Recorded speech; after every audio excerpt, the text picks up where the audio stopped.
प्राचीन काल में एक व्यापारी था जिसका नाम था नजूमी। उसने अपने पिता का व्यापार कुछ समय पहले संभाला था। एक बार वह अपने ऊंट पर कुछ सामान लादकर दूसरे शहर के लिए चल दिया। बहुत तेज गर्मी थी, कंटीले व रेतीले रास्ते थे। अचानक आंधी चलने लगी। नजूमी एक ठीक सी सराय देखकर वहां ठहर गया। उसने ऊंट से सामान उतारा और ऊंट को बाहर ही बांध दिया। वह दिन भर का थका हुआ था, इस कारण उसे लेटते ही गहरी नींद आ गई। सुबह को जब वह सोकर उठा तो ऊंट को बाहर बंधा ना देखकर घबरा गया। तभी उसने देखा उसका सामान भी वहां नहीं है। वह रोने लगा।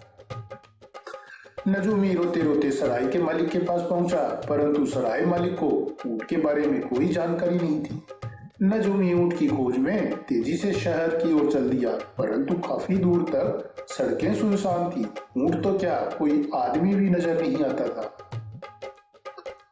काफी दूर चलने पर उसे एक राहगीर मिला। नजूमी ने उस राहगीर से पूछा, भाई साहब, क्या आपने इधर से किसी आदमी को ऊंट ले जाते देखा है?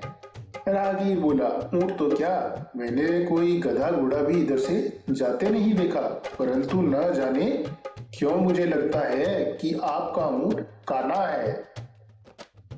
नजूमी उस राहगीर का हाथ पकड़कर खड़ा हो गया और बोला, मैं आपको यूं ही न जाने दूंगा।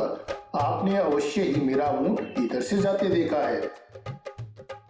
राहगीर ने हाथ छुड़ाकर आगे बढ़ते हुए कहा, मैं सच कह रहा हूँ कि मैंने आपका ऊंट नहीं देखा। देखा होता तो अवश्य बता देता। नजूमी राहगीर के साथ साथ बातें करते हुए चलने लगा। उसने सोचा कि शायद बातों बातों में वह राहगीर उस ऊंट के चोर के बारे में सही सही बता देगा। वो ना हो, इसने मेरा ऊंट देखा अवश्य है, वरना इसे कैसे पता चलता कि मेरा ऊंट काना है। परंतु कुछ ही मिनटों में राहगीर बोला, भाई साहब, आप क्यों अपना समय बर्बाद कर रहे हैं? यह सड़क सीधे शहर को जाती है। चोर अवश्य ही इधर से ऊंट ले गया होगा। आप बिना समय गंवाए तेजी से जाएंगे तो अवश्य ही आपका ऊंट मिल जाएगा। लगता है आपके ऊंट के एक तरफ चीनी की बोरी लदी हुई थी।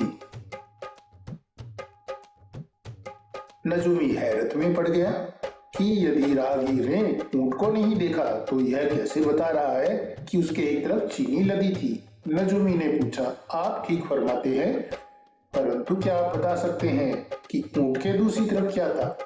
राहगीर बोला, शायद कोई अनाज होगा। अब तो नजूमी का शक यकीन में बदल गया और वह राहगीर से झगड़ने लगा कि वह ऊंट चोर को अवश्य जानता है अथवा उसने किसी को ऊंट ले जाते देखा है। राहगीर ने नजूमी को सड़क की ओर धकेलते हुए कहा, यदि अब तुमने समय गंवाया तो ऊंट भी गंवा दोगे। नजूमी को कुछ न सूझा। वह सड़क पर तेजी से दौड़ने लगा। वह कुछ घंटों तक शहर जाने वाली सड़क पर दौड़ता रहा। तभी उसने एक स्थान पर ऊंटों का झुंड देखा। वहां कुछ छायादार पेड़ थे जिनके नीचे यात्री आराम कर रहे थे। नजूमी जल्दी से अपना ऊंट तलाशने लगा। तभी उसने देखा कि उसका ऊंट एक पेड़ से बंधा है। साथ ही गेहूं और चीनी के बोरे भी उतारे हुए रखे हैं। नजूमी चीख चीख कर पूछने लगा, यह मेरा ऊंट है, इसे कौन यहाँ लाया है? परंतु किसी ने कोई जवाब नहीं दिया। वह सोचने लगा कि उसका ऊंट कौन चुरा सकता है। सोचते सोचते उसका शक उसी राहगीर पर अटक गया। उसे लगा, हो ना हो वह राहगीर या तो स्वयं चोर है या उस चोर का साथी है। वह अपना ऊंट लेकर तेजी से सराय की ओर चल पड़ा ताकि राहगीर को बीच सड़क पर ही पकड़ सके। थोड़ी सी दूर जाने पर ही राहगीर मिल गया। ऊंट को लाते देख राहगीर नजूमी से बोला, मिल गया आपका ऊंट? परंतु नजूमी को क्रोध आ रहा था। वह तुरंत उस ऊंट से उतरकर उस राहगीर को पकड़कर बोला, एक तो ऊंट चुराते हो, ऊपर से भोले बनकर कहते हो मैंने ऊंट नहीं देखा। नजूमी राहगीर को पकड़कर काजी के पास ले गया। उसने काजी से शिकायत की कि इस राहगीर ने मेरा ऊंट चुराया है और ऊपर से कहता है कि इसने मेरा ऊंट देखा तक नहीं है। उसने राहगीर की पूरी बात काजी को बता दी। काजी को सुनकर लगा कि अवश्य कोई गड़बड़ है, वरना राहगीर सारी बातें सही कैसे बता सकता है।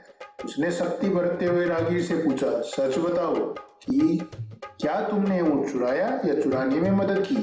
राहगीर शांत स्वभाव से बोला, हुजूर, मैंने तो इसका ऊँट देखा तक नहीं था, फिर मैं ऊँट चुरा कैसे सकता हूँ? राहगीर ने पूछा, देखो, यदि तुमने झूठ बोला तो तुम्हें कारागार में डाल दिया जाएगा। अब तुम यह बताओ कि यदि तुमने ऊँट देखा ही नहीं तो तुम्हें यह कैसे पता चला कि नजूमी का ऊँट काना है? यह सुनकर राहगीर बिना हिचकिचाहट के बोला, जिस रास्ते से मैं गुजर रहा था उस रास्ते की दाहिनी ओर के वृक्षों की डंडियां व पत्तियां बिल्कुल सही सलामत थी, जबकि बाईं ओर की पत्तियां ताजी खाई हुई जान पड़ती थी। इससे मुझे ऐसा जान पड़ा कि इधर से जो जानवर गया है वह अवश्य एक आंख से काना है, तभी तो केवल एक ही ओर की पत्तियां खाई है। राहगीर की बात सुनकर नजूमी व काजी दोनों संतुष्ट हो गए। अब काजी ने राहगीर की बुद्धिमत्ता का लोहा मानते हुए धीमे स्वर में पूछा, राहगीर, अच्छा तुम्हें यह कैसे पता लगा कि ऊँट के एक तरफ चीनी लदी थी, दूसरी तरफ कोई अनाज? राहगीर बोला, उस रास्ते में स्थान स्थान पर चीनी के दाने बिखरे थे, जिन पर मक्खियां भिन भिना रही थी। हो सकता है कि चीनी की बोरी में कोई छेद हो। इसी से मैंने अंदाजा लगाया कि उधर से निकलने वाले जानवर की पीठ पर चीनी लदी होगी। इसी प्रकार कहीं कहीं अनाज के दाने जमीन पर बिखरे थे, जिन्हें चिड़िया चुग रही थी। हुजूर, सड़क पर अनाज यूं ही तो नहीं उग सकता, अनाज तो खेतों में ही उगता है, इसलिए मैंने अंदाजा लगाया कि इधर से जाने वाले जानवर की पीठ पर कोई अनाज लदा था। राहगीर की बात सुनकर नजूमी अपने व्यवहार पर बहुत लज्जित होते हुए उससे माफी मांगने लगा। काजी ने भी राहगीर की बुद्धिमत्ता की प्रशंसा की और उसे छोड़ दिया।